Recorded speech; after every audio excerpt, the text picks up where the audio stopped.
Des Bouches. Le Rassemblement national, ça n'est pas que le parti de Marine Le Pen et de Jordan Bardella. Au RN, il y a lui aussi, Emmanuel Taché de la Pagerie. Il est député des Bouches-du-Rhône, de Arles et de Tarascon, et c'est aussi le mec du numéro 2 du Rassemblement national, Sébastien Chenu. Et il vient d'être condamné pour un truc qui est extrêmement pathétique, et je te raconte. Donc, il t'aura pas échappé qu'il a une particule. Et un mec avec une particule, c'est pas extrêmement surprenant à l'extrême droite. Après tout, la matrice de l'extrême droite, c'est les royalistes qui détestaient la République, et ils étaient à peu près tous nobles. Le hic, c'est que sa particule, c'est pas vraiment une particule. En fait, c'est même pas une particule du tout, parce que son vrai nom, c'est pas Emmanuel Taché de la Pagerie, son vrai nom, c'est Emmanuel Taché tout court. Faut enlever le de la Pagerie, comme ça, et hop, hop, hop, hop, hop, comme ça. Emmanuel Taché tout court. En fait, le de la Pagerie, il se l'ajoute tout seul, et pour être exact, il l'usurpe. Pourquoi? C'est toute la question. Laisse-moi te parler très vite de la famille de Taché de la Pagerie. Tu noteras que c'est de Taché de la Pagerie et pas Taché de la Pagerie. C'est une famille noble du Perche qui remonte à plus de 500 ans et qui a donné plein de colons esclavagistes en Martinique, apparemment, si j'ai bien compris. Peut-être que c'est pour ça que Emmanuel Taché veut s'en réclamer, peut-être qu'il aime bien cette ascendance-là, j'en sais rien, ou peut-être parce que ça lui ferait un lien de parenté avec Marie-Joseph Rose de Taché de la Pagerie.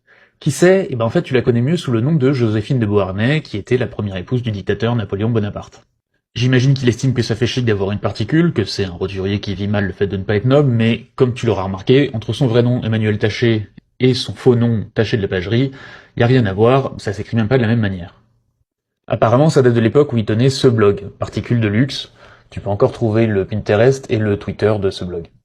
C'est quand même triste et pathétique, et j'aurais presque un peu de la peine pour lui, qui se déteste à ce point-là, au point de cacher son nom et d'en usurper un autre pour avoir une particule et pouvoir prétendre être un petit noble. Mais non, j'ai pas de pitié pour lui, il se trouve que c'est un gros raciste qui appartient à un parti gros raciste, donc non, pas de pitié pour lui. Mais l'histoire est pas terminée. Parce que la suite de l'histoire, c'est qu'il a été accusé par les vrais descendants de la famille de Taché de la Pagerie d'usurper la particule, et ils l'ont attaqué en justice pour qu'il abandonne l'usage de cet ajout sur son nom. Et tu devineras pas quoi, il a perdu. Il a été condamné à retirer ce truc-là de son nom de famille. Et l'histoire est toujours pas terminée parce que maintenant le truc dont je veux te parler, c'est de l'argument qu'il a utilisé au tribunal. Il te lit la ligne, compte tenu de près de 30 années de possession paisible, continue et publique du nom, il estime qu'il avait le droit de continuer à l'utiliser.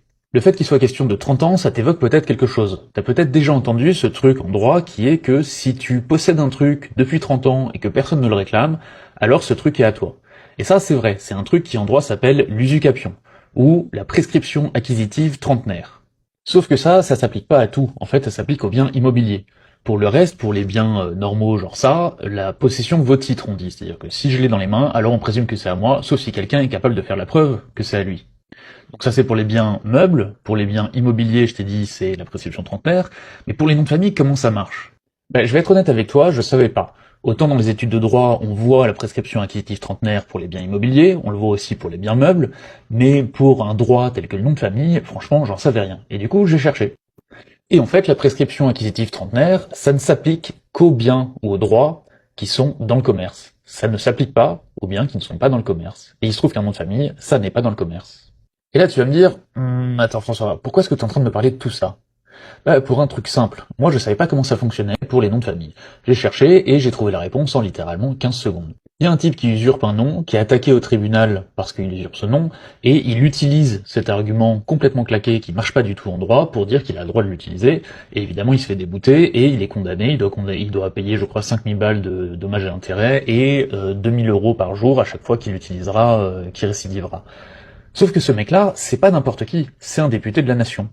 Et par ailleurs, c'est un député de la nation qui a menti à ses électeurs, puisqu'il s'est fait passer auprès de ses électeurs comme étant un noble qui s'appelle de Taché de la Pagerie. Je sais pas si à Arles et à Tarascon c'est un truc qui est valorisé, mais toujours est-il qu'il a menti sur son nom à ses électeurs. Et il a menti sur ses origines familiales à ses électeurs. Mais plus que le mensonge, ce que je veux pointer ici, c'est le fait qu'ils sont vraiment nuls en droit, vraiment nuls en droit. Et pourquoi je te dis ça? Parce que en permanence dans les médias, on lit que le RN est aux portes du pouvoir et qu'ils sont prêts à gouverner, qu'ils ont des équipes derrière, etc. Mais c'est pas vrai. C'est pas la première fois que je pointe le fait qu'au RN, ils sont nuls en droit.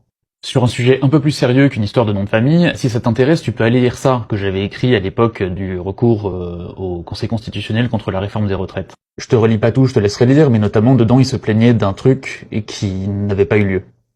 Et c'était pas la première fois. La lettre A avait aussi parlé d'une fois où ils avaient fait une saisine qui était remplie de n'importe quoi. Alors soyons clairs, le fait qu'ils soient complètement incompétents, c'est moins important que le fait que ce soit des fascistes en embuscade.